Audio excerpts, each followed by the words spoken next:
Police officers removed the pro Palestinian protest encampment at the University of Chicago earlier today, a move that was sure to be closely watched across higher education because the university has long considered itself a model for free expression on campus. Galvanized by expectations of an Israeli military incursion into Gaza's southern end, pro Palestinian demonstrators escalated campus protests and urged supporters to rally on Tuesday across the United States. Now, this is thwarting efforts by university officials who hope to minimize disruptions ahead of commencement events. And Stormy Daniels, the adult film actress who claimed she had a sexual encounter with Donald Trump years before he sought the presidency, took the stand today in his criminal trial. Trump faces 34 counts of falsifying business records related to his reimbursement of his former lawyer Michael Cohen for a hush money payment made to Daniels shortly before the 2016 election. Israel's military said today that it had sent tanks to Rafah and established control over the Gaza side of the border crossing with Egypt. The move halted the flow of aid into the enclave, drawing immediate condemnation from international officers. The incursion was aimed, the Israeli military said, at destroying Hamas fighters and infrastructure in Rafah that were used in an attack that killed 4 Israeli soldiers over the weekend. Well, TikTok and its parent ByteDance challenged the U.S. government in a legal filing today over a new law forcing the sale or ban of the social media giant, igniting a high-stake court battle in Washington that could prove to be an existential fight for one of the world's biggest social media apps. And after a rough start to the rollout of her memoir, that is Governor Kristi Noem's memoir, the South Dakota governor has continued to defend shooting her dog and trying to deflect on false statements made in her new book. Governor Noem blames Ronna McDaniel, the former chairperson of the Republican National Committee, for the poor performance of Republican candidates in the 2022 midterms. And she criticizes McDaniel for not supporting the false claim that Trump won the election, at the same time saying that Trump lost the 2020 election. And Georgia's former lieutenant governor backs Joe Biden in a high-profile defection from the GOP.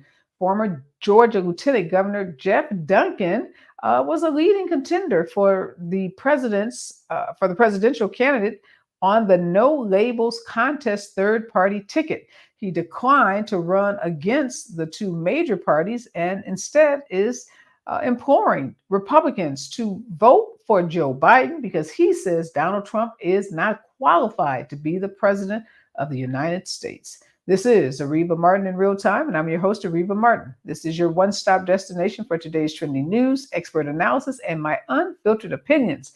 This is hour 2 of Areva Martin in real time, and this is the hour where we dig deep, where we go behind those headlines, and we bring you those stories that people are talking about.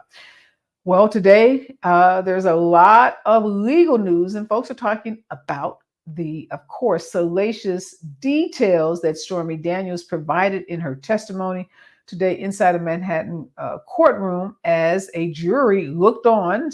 Those inside said the jury was, in fact, glued to every word that Stormy Daniels testified to during her examination and then her cross-examination, which got heated at times as she sparred with Trump's defense team. Now, Trump's defense team, of course, wants the jury to believe that Stormy Daniels is a liar, that she has been making money on telling folks that she had sex with Donald Trump and that she, in fact, tried to extort the president. There is a former statement that the porn star Stormy Daniels signed in 2018 where she denied having sex with Donald Trump. So, of course, Trump's team is trying to exploit that statement and trying to create a lot of reasonable doubt in the minds of jurors.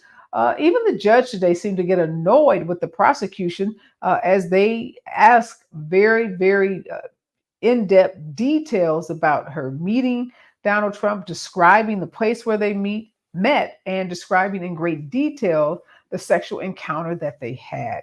So lots of pundits have already been out talking about the case, and not just the salacious details, but some of the legal ramifications of Stormy Daniels' testimony. One of the big questions is, did the prosecution overplay its hand? Did they take too much of a risk? Did they risk perhaps getting overturned on appeal if there is a conviction? Because we know that Donald Trump's team today stood up after Stormy Daniels' testimony and made a motion for a mistrial. And lawyers are able to do that when they believe that evidence has been introduced into the case that is prejudicial. And statements about whether Trump used a condom during the sexual encounter drew a swift and very vocal objection from the defense team, and is one of the bases for the motion that they made for a mistrial. Now, the judge denied that motion, but throughout the prosecution's examination, admonished the prosecution for going into a lot of these, what the judge thought were unnecessary details. So in this hour, this is our true crime hour. And of course, if you're talking about crime, Donald Trump should be at the top of the list. We're going to talk about what happened in that courtroom, what the legal implications are. Might this be a day that, although it was embarrassing to Donald Trump, might this have been a day that set him up for perhaps, like I said, an appeal, the winning of an appeal, if indeed there is a conviction? Or maybe even the jurors were turned off. Maybe they believed that Stormy Daniels was on a mission to embarrass him unnecessarily. So I got my legal eagles here in this hour, a veteran prosecutor who worked for many years in Manhattan as a district attorney, so knows the inside and outsides of those courthouses in New York very well, and a experienced and veteran criminal defense attorney. I want to get their take on what happened with Stormy Daniels' testimony and where they think this trial is going, because Michael Cohen, another star witness for the prosecution, is likely to take the witness stand by the end of this week. This trial is moving rather rapidly. I don't expect Donald Trump to have a lot of witnesses, so we could be looking at closing arguments sometimes near the end of next week. So stick around. We got lots to talk about with our legal team and helping us understand what happened in that courtroom. And is it likely that the prosecution made an error today? Might this be a turn of events for Donald Trump, who's been getting pretty beat up during the trial to date? Stay with us when we come forward. More of today's news and more of this breaking story, this big story about Stormy Daniels and her testimony, right here on KBLA Talk 1580. You're listening to Areva Martin in real time on KBLA Talk 1580. KBLA Talk 1580. We've got a lot to talk about. KBLA Talk 1580 believes in community empowerment through the arts. Tia Chucha Central Cultural is on a mission to transform community in the Northeast San Fernando Valley and beyond through ancestral knowledge, the arts, literacy, and creative engagement. The Northeast San Fernando Valley has a population of about 500,000, the size of the city of Oakland, yet it has no bookstores, art galleries, or full-fledged cultural spaces until Tia Chuchas opened its doors in 2001. Founded by renowned poet and activist Luis Rodriguez, Tia Chuchas Cultural Center provides a year-round free or low-cost arts and literacy bilingual intergenerational programming in mural painting, music, dance, writing, visual arts, healing art sessions, and healing talking circles. Activities also include Mexica, Aztec dance, indigenous cosmology, philosophy, and 2 weekly open mic nights, one in Spanish, the other in English. In addition, they host author readings, film screenings, and art exhibits. To express yourself, heal yourself, attend an event, or volunteer, please visit www.tiachucha.org. That's TIACHUCHA.org. This is a community call to action from KBLA Talk 1580. On your period, sudden gushes happen without warning. But now you can say goodbye to stand-up gush fears thanks to Always Ultra Thins with rapid dry technology. It absorbs gushes 2 times faster than the leading store brand and gives you up to 100% leak-free protection. Hello, clean and comfortable with always Fear No Gush. We're not just a thermometer recording and broadcasting popular opinion. We aim to be a thermostat, transforming the conversation about climate justice in our community. This is KBLA Talk 1580. Hey, what are you doing up on the step stool? About to clean these light fixtures. The whole family's coming over. And if there's even a speck of dust in the house, my abuela will find it. Here, I got a Swiffer duster to help with that. A Swiffer what? A Swiffer duster. It has this cool extendable handle that reaches 6 feet to get high and low, with fluffy dusters that easily trap and lock dust. So no more step stool? No more step stool. Easily trap and lock dust from hard-to-reach places with the Swiffer duster. Love it or your money back. Watch out! You got me! The galaxy is safe once again. In the pretend universe, kids play with pretend guns. In the real world, it's up to us to make sure they don't get their hands on a real gun. If you have a gun in the house, keep it locked, unloaded, and stored separately from ammunition. Safe gun storage saves lives. Learn how to make your home safer at endfamilyfire.org. That's endfamilyfire.org. Brought to you by End Family Fire, Brady, and the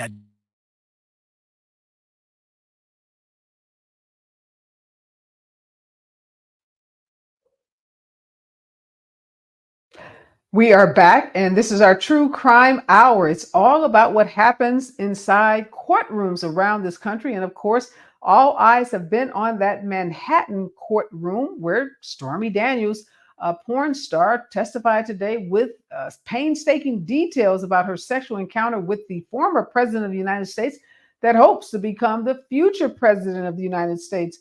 Two brilliant legal minds are joining me in this hour to help us understand what happened in that courtroom.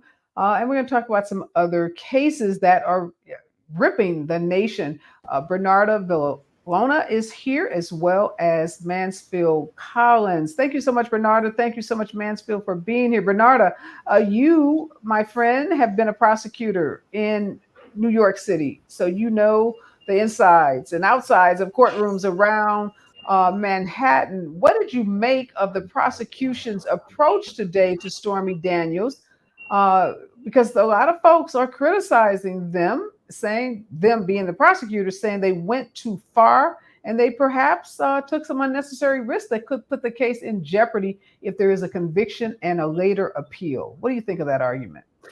Areva, while it was warm outside and the weather was perfect outside, there was definitely a storm that went through that courtroom during Trump's trial. I can tell you today was like no other Areva.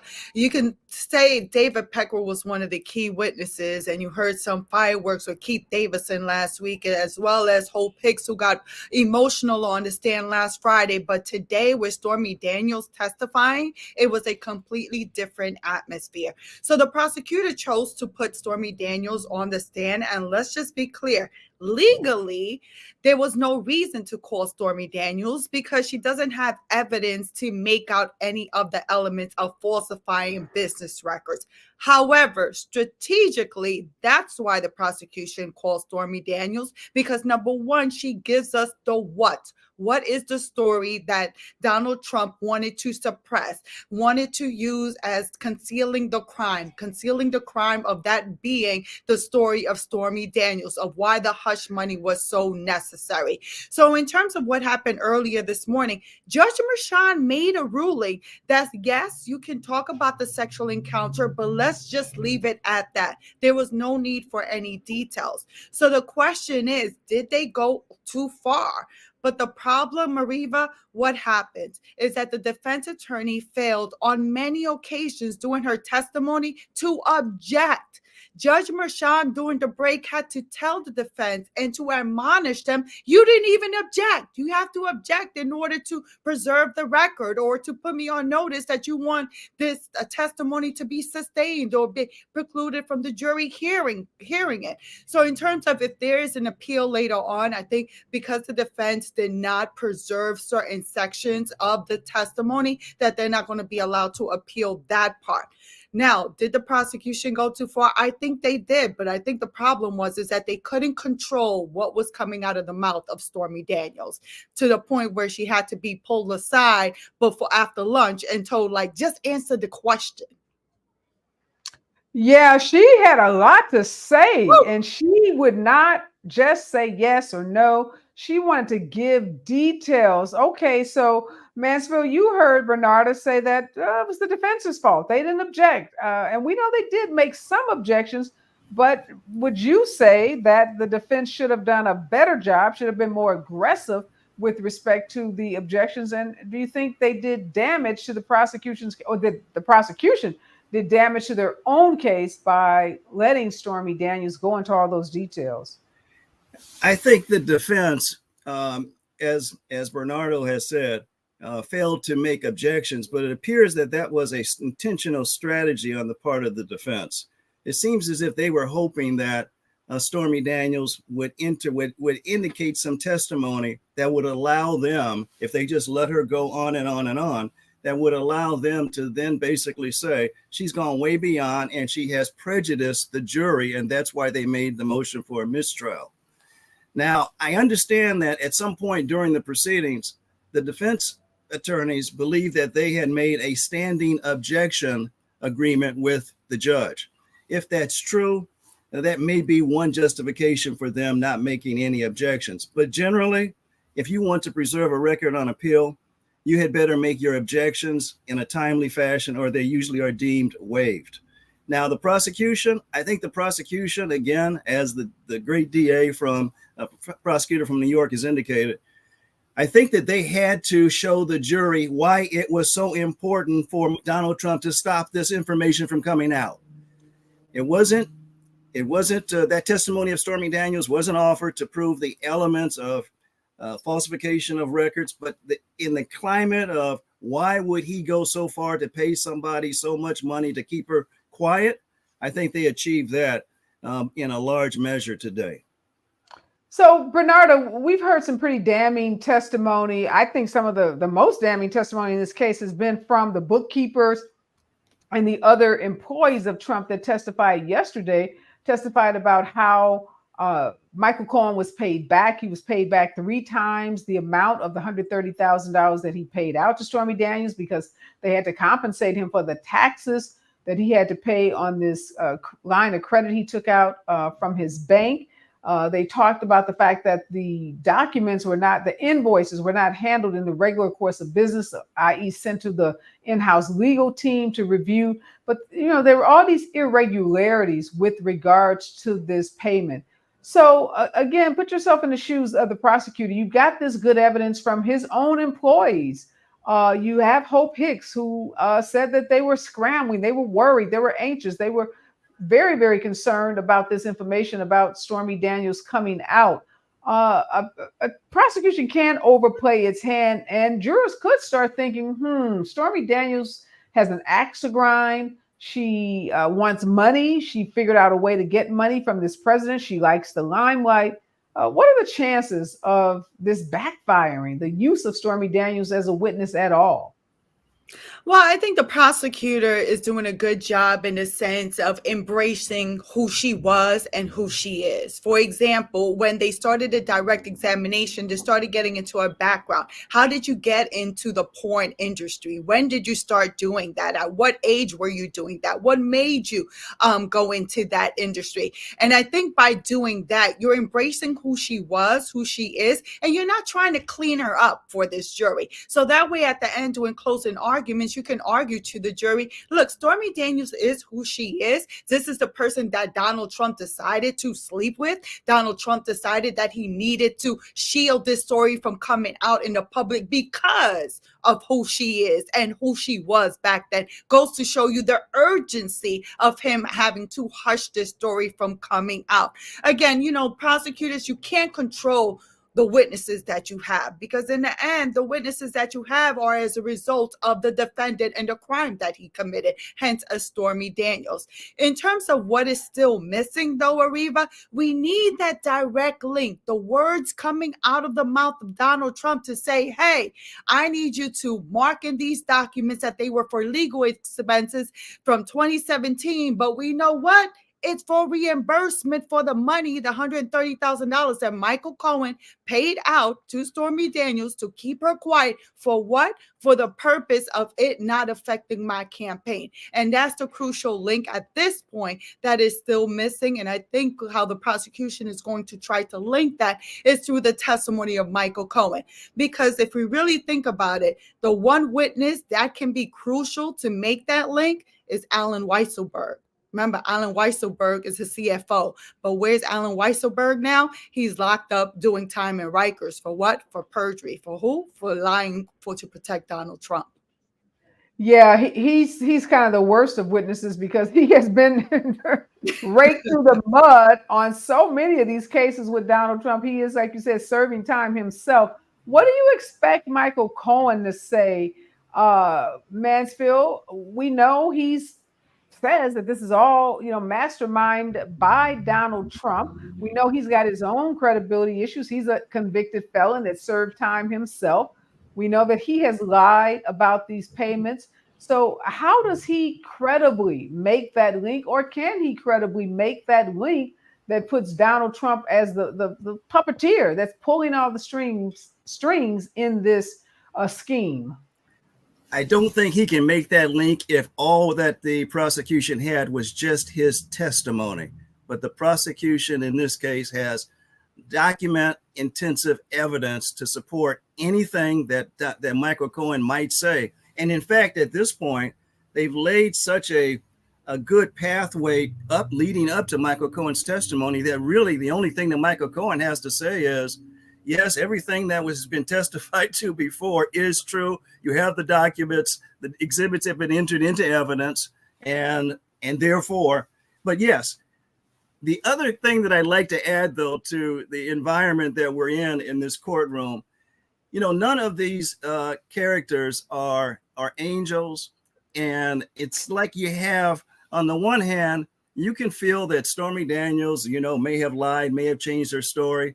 But when the jury sits back and uses their common sense and looks at Donald Trump as the defendant, I mean, you have a room full of liars in there. And when you have a situation like that, I think, as Bernardo said, the jury is going to look at the whole story that was told. And the advantage the prosecution has is they put on Stormy Daniels. The defense will never put on Donald Trump. So just to add to what Bernardo was saying, I think they made a good decision to call her, but we also know you can't, no matter how much you prep a witness, you can't actually control everything that the witness is going to say. Yeah, real quickly, I like that statement, Mansfield, that we got a room full of liars. Bernardo, what do you think the defense's case? What would the defense's case look like? We're going to get very quickly through all the prosecution witnesses. I suspect by the end of this week, who will Donald Trump call in his defense, if anyone? At this point, Areva, I don't see him calling anyone to the stand. I think their defense tactic is to discredit the witnesses, discredit Michael Cohen, discredit Stormy Daniels, discredit Keith Davidson.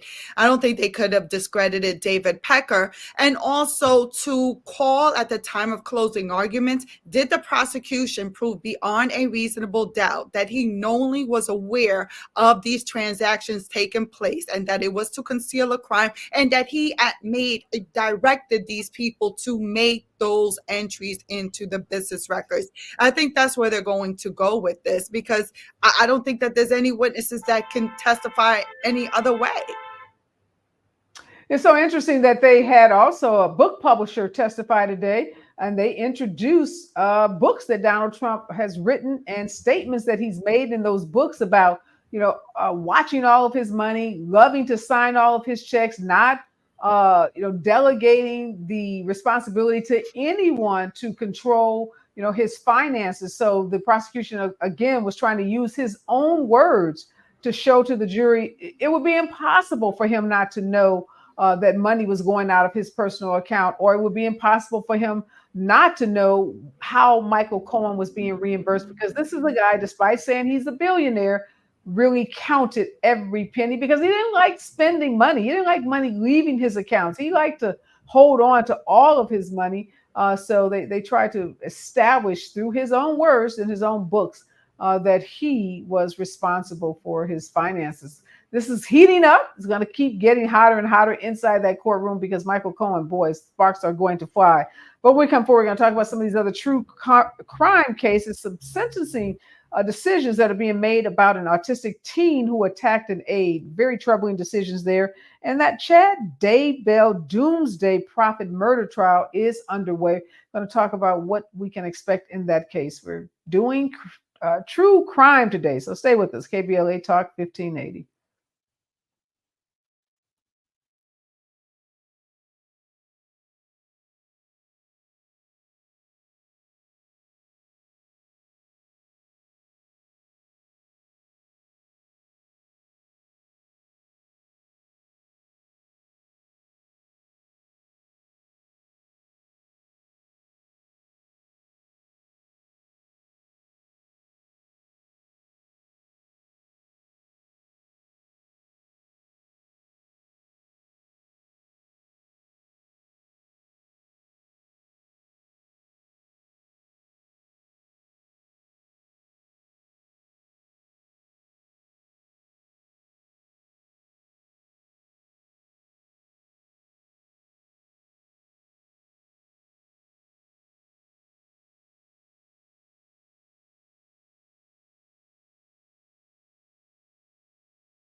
We are back, and joining me in this hour is Bernarda Villalona and Mansfield Collins, very experienced lawyers and legal experts, and we're talking about true crime stories. Of course, we've been talking about the Donald Trump true crime story because that is the story of all stories. I don't even think Court TV or any network could fashion a trial that would be more riveting than what's happening inside that Manhattan courtroom. We don't have cameras, so we're relying on news reporters and others who are inside the courtroom to give us kind of blow by blow what's happening. Stormy Daniels gave explosive testimony today, including salacious details of her sexual encounter with Donald Trump. And we are all waiting very patiently for Michael Cohen, who was the former lawyer, former fixer for Donald Trump. We know he is expected to take the witness stand as well. But another crime story that caught my attention today involves a student with autism. There's a really violent video of a teenage boy, African American, who attacked his teacher's aide during something that was happening at school. She was trying to get him to do something. He had a reaction to it, and we see them in this video tussling, wrestling really on the ground. And the teacher does sustain teacher's aide, that is, sustained some pretty severe injuries. This is all happening in a county in Florida. And now the question is, what is the appropriate punishment for someone who is on the autism spectrum when they are engaged in this kind of conduct? We know that the family has actually sued the school district, saying that they failed him, that they failed to provide him with the proper supports that he needed in school. Yet he's 17 years old. He's a pretty big kid. And this video was kind of difficult to watch. Bernarda, what are you thinking as you, again, being a former prosecutor, if you had this case in your courtroom, how would you present it, and what kind of sentence would you be asking the court for? See, I take issue with cases like this because the whole purpose of a sentence is one, rehabilitation, two, deterrence, three, punishment. And I think what's missing in this case is the rehabilitation. Did they get down to why, what led him to his actions, and how can you help him? How can you prevent this from happening again? Did he need services and was lacking those services? That's what caused him to react in that way.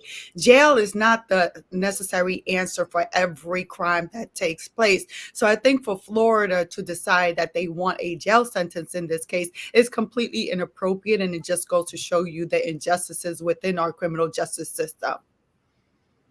Yeah, man. So it's not just a jail sentence. It's 30 years in jail. That's what the prosecution team. That's what the prosecution team has said is the appropriate sentence for this 17-year-old student on the autism spectrum, and his the aide, who was his aide in this classroom, took the stand during the sentencing hearing, and she too said that he should be held accountable. She lacked any kind of remorse or empathy for him. Now, obviously, like I said, she did sustain some injuries. She's obviously, functioning. She's talking, she's walking. So they weren't life-threatening injuries, but she was injured. I don't want to minimize her injuries. What are you thinking, Mansfield, and how would you, as a defense attorney, try to present this case in a way that would minimize any jail sentence, and particularly this 30 years that the prosecution is seeking?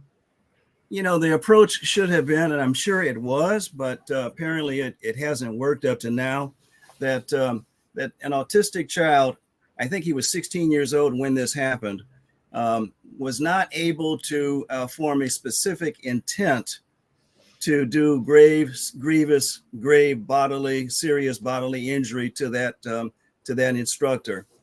And this is what the criminal justice system is supposed to be based upon. If in fact you can't establish, you may be able to establish the act, but if there's no intent with it, then what you're talking about is dealing with someone that should go through a rehabilitation, a therapy program, some sort of counseling, because there are medical issues that prevented that individual to be seen as an adult. And by the way, they also charged him as an adult instead of as a minor, which is another miscarriage of justice in this particular case. So I think the system got it all wrong in this case. And I think that it's a blight on children with autism and also children with other issues that are similar to autism. And this raises some serious public policy issues that have to be addressed. And I think that's why you've raised it in this particular segment. Yeah, this story was so troubling for me to watch. I did watch this 16-year-old, as you said, Mansfield, a teen, have some difficulties with transition as his teacher's aide tried to get him to make a transition. And he did beat her up. I mean, I can't sugarcoat that. But I was sitting there thinking, where were the adults? Where were the the folks that should have been with him, the aides that should have been with him, if they knew that he had uncontrollable impulses, that he couldn't control his impulses? Why wasn't more done to provide him with the kind of support that he needs? I mean, it was just an appalling story. And now to think that this kid, and that's what he is, he's a kid, could face 30 years in prison. There's no kid prison. They're talking about, as you said, he's being charged as an adult. So he would go to a state prison in Florida with fully grown, fully cognitively developed men for some huge portion of that 30 years if he's given that amount of time. And for our system to be in a place where folks think that that's okay. And then I question this woman. I know she's hurting. And again, I don't know her. I don't want to, attack her motives. But if you are a special education teacher or aide, seemingly to me that you would have a level of empathy that wouldn't cause you to go into a courtroom and advocate for someone like this student getting 30 years in prison. But Bernardo, this brings me to another case. So I'm attached to this story in some way emotionally because, I'm an autism advocate. I have a son on the spectrum. But there's another case that caught my attention that happened outside of St. Louis, which is my hometown, happened in a suburb. A 15-year-old African-American teenager. Again, a very difficult video to watch. I was actually on a trip to DC and someone showed me the video. She had been bullied by a white student in her suburban high school. She goes up to the school one day, words are exchanged, and next thing you know, this Black student, best I can tell, she blacks out.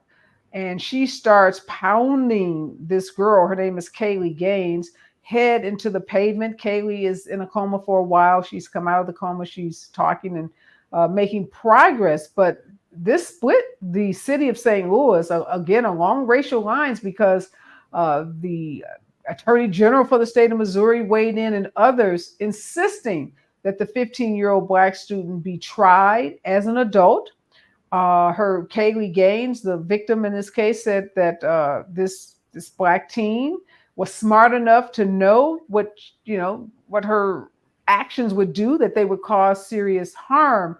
And there's been a big debate, even in the Black community, about what is the appropriate level of punishment when you have teenagers engage in conduct like this. Now, we later learned that this Black teen had been bullied incessantly by Kaylee Gaines and others, and that Kaylee herself had been punished by the school, disciplined by the school for getting into fights.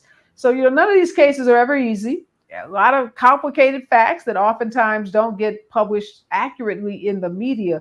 But when we come forward, I want to talk about, this trying of teens as adults. Is this the right thing to do? And are there some cases where the conduct is so egregious that it is appropriate to try a teen as an adult? More to come as we continue in our true crime segment for today. Stay with us, KBLA Talk 1580. You're listening to Areva Martin in real time on KBLA Talk 1580.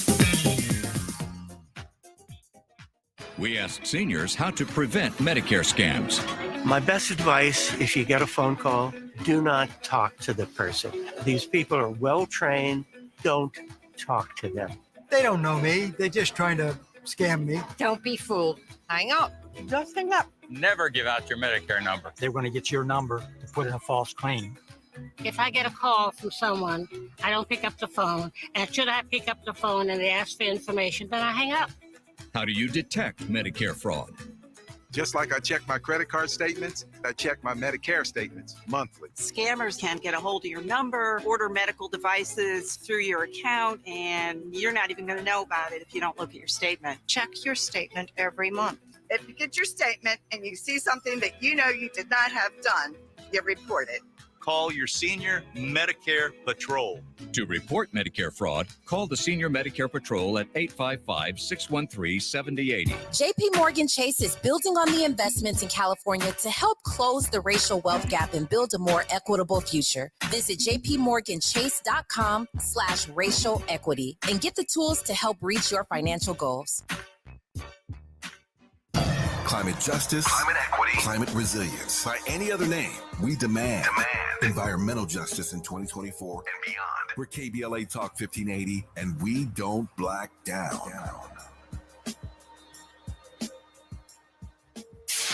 KBLA Talk 1580. We've got a lot to talk about.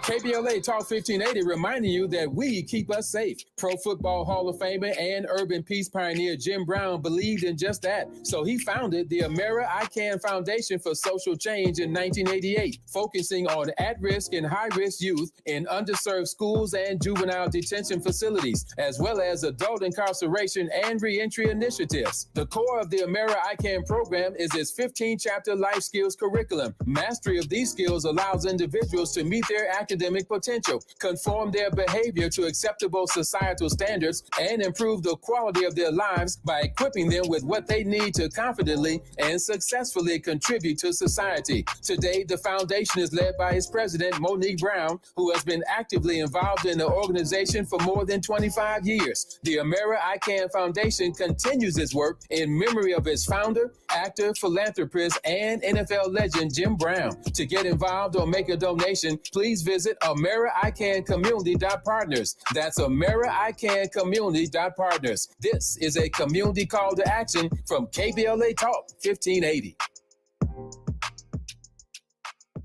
As we go a little something like this. Hey, it is me, D.L. Hugo, and I am thrilled to be heard weekdays in my hometown on KBLA Talk 1580. So check out the D.L. Hughley Afternoon Show weekdays from 2 to 4 p.m. exclusively on KBLA Talk 1580. We got a whole lot to talk about, let me tell you. That's for the real.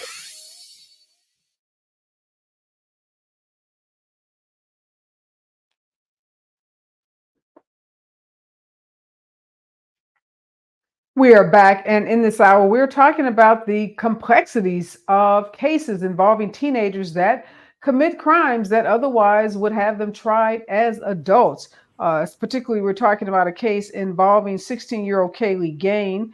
She is a teen in Missouri. A viral video of her being attacked, some say, by a 15-year-old student in her school. The name of that 15-year-old student has been released. Her name is Marnice Declue. Now, Declue remains in juvenile detention. A hearing is set to come very soon, May 10th, to determine if Marnice should be certified to stand trial as an adult.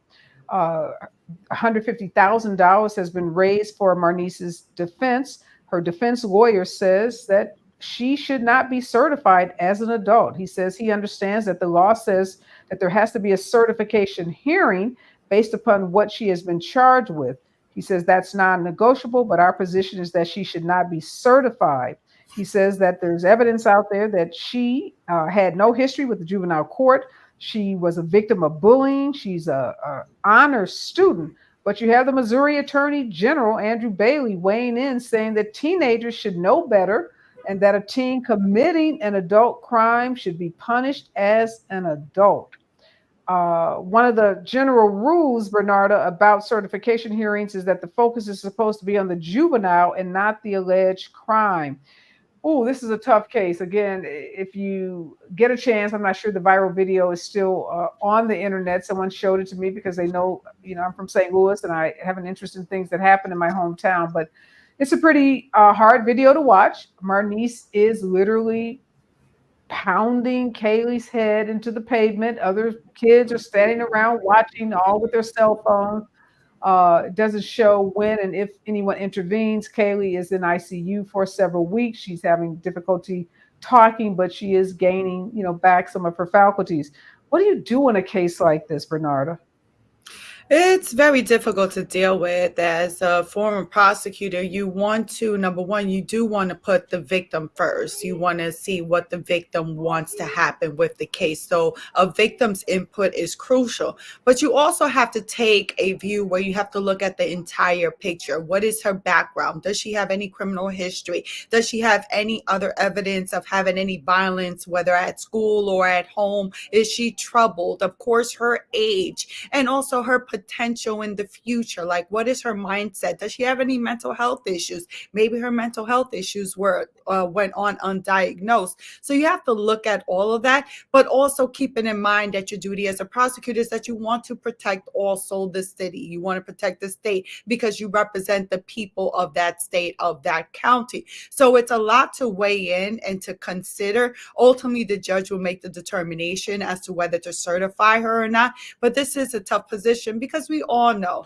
at age 15, there's no way. I am not the same person I was at the age of 15. Things change. People are so young at that age. Their minds, their brains don't develop fully for them to take full consideration of what their actions are. Does she know the difference between right and wrong? Absolutely. However, her impulse, I think, because of her age, was hard to control. Yeah, this is a tough case, Mansfield, because race has reared its ugly head. Marnice is a black student. Kaylee is a white student. And to your point, Bernarda, about what the victim wants, I'm not sure Kaylee is in a position to indicate that, but her parents, her white suburban parents, have made it very clear what they want. And a GOP attorney general, white male for the state of Missouri, has weighed in. And you have a lot of political figures, Mansfield, weighing in on this case, and people are pretty divided along racial lines. Many black folks in St. Louis believing that if this were, the opposite, if the black girl was in the ICU and it was a white girl who was sitting in juvenile and the decision had to be made about what to do with her, she would not be certified as an adult. How does race play into cases like this, and how does having an attorney general or someone of his stature weigh in on this case? What impact might that have on a judge? Well, for a defense attorney, we're concerned about any attempt by a politician serving as a district attorney or serving as the attorney general from trying to tilt the scales in favor of the prosecution for what? Political gain. And sometimes that gets involved, and it sounds as if that is the driving issue, one of the main driving issues in this case, in terms of the attorney general wanting to prosecute this black female. And I believe that that it's sort of obvious when, in fact, the community is so divided that at that point, it's hard to see how she may get a fair trial, even get a fair trial if they do hold her over as an adult. So you've got all kinds of issues involving extrajudicial comments to inflame a potential jury pool. You're going to have a whole slew of experts to try to establish that she did not have the capacity to think as an 18-year-old. And you're going to have experts that are going to testify that this is selective prosecution for political gain to win an election. This is unfortunately what happens in the community right now in certain areas of the country. Race is definitely at issue. So what we know about Kaylee is that, again, she was 16-year-old. She suffered a skull fracture and bleeding and swelling on the brain during the fight. Her family announced that she's breathing on her own and out of ICU. That was a couple of weeks after she was placed in ICU. Let me ask you this, Bernarda. If she's not certified, a lot of people ask or wonder what will happen to her. She's only 15 years old now. So if the judge determines that certification as an adult is not the appropriate way to go in this case, then what are his options? So she can end up being under the supervision of the court up until she's 21 years old. Also, just because she's not certified as an adult doesn't mean that she won't have like a type of a jail sentence. It's possible that she can be admitted into one of the juvenile facilities where she'll remain there for a period of time. So no, she's not going to an adult jail, but she is going to a youth facility, which is similar to a jail because you're not free to go from that facility. But it will help in terms of her being rehabilitated, hopefully, because sometimes actually teenagers come out worse than when they went in, when they do go into these facilities. But the most important thing is that she's going to be under the supervision of the court and of probation throughout her time, whatever time they decide to give her. Yeah, so she's been, again, this is Marnice Mansfield. She was arrested shortly after this happened because this is a video that went viral. Millions of people saw it. So there was no question about who actually did this, who was involved. Marnice is a multilingual honor roll student who her family say was defending herself from harassment and bullying during the attack. Talk to us about self-defense. Let's assume that Marnice had been bullied by Kaylee, Kaylee, that is. What's the level of self-defense that someone can use in that situation? Well, in that specific situation, whenever you have video, sometimes the video doesn't show what led up to the actual acts of violence. And if we actually had a video that showed 3 minutes before, this is what was happening, taunting, gestures, aggressive bodily movement from the victim to the actual perpetrator in this situation. But we don't have that. So we really don't know from the video what actually is the form of self-defense that will be argued. But historically, we know that she's been bullied, and we know that this isn't her normal reaction when she has been bullied. So something happened on this particular occasion that caused her to use an extreme form of action or conduct to inflict injury on that person. We just don't know what changed from the other instances of bullying to this particular incidence of bullying. But the fact that she pounded the girl's head into the ground so many times, to me, that's just more evidence that she really does need treatment. She did it in front of people. There was no plan. There was no premeditation. There was no, she didn't attempt to hide it. And for someone who is a straight A honor student, you would think that if they were actually acting like an adult, they would have tried to get away. They would have done something when people weren't watching. So I think all of the incidents of this crime actually would support a finding that she was acting out of control and did not meet the specific intent requirement. It should be treated as a juvenile, and the matter should be transferred to juvenile jurisdiction. Bernarda, are there any circumstances, we're just got a minute left in this show, but are there any circumstances under which you think a teenager, is there a crime? Is there an action that a teenager can take that you would say categorically, this teenager must be treated like an adult and should face the punishment and the consequences in adult courts? Well, we just had it in the Oxford school shooter case. The person that killed 4 different students went to the school and shot up the school. So he was treated as an adult, and actually there was a hearing to determine whether he should have the possibility of parole. And the judge denied that and said he is beyond being able to rehabilitate and should spend the rest of his life in jail. So that's a person who went to a school armed with a gun, planned it beforehand, and decided to shoot up the school. So circumstances like that, yes, they should be treated as an adult. Thank you so much, Bernarda. Thank you so much, Mansfield. I am always a lot smarter when I spend time with both of you. We are out of time. Next voice that you hear will be Robin Ayers in the Raw Report right here on KBLA Talk 1580. Don't touch that dial.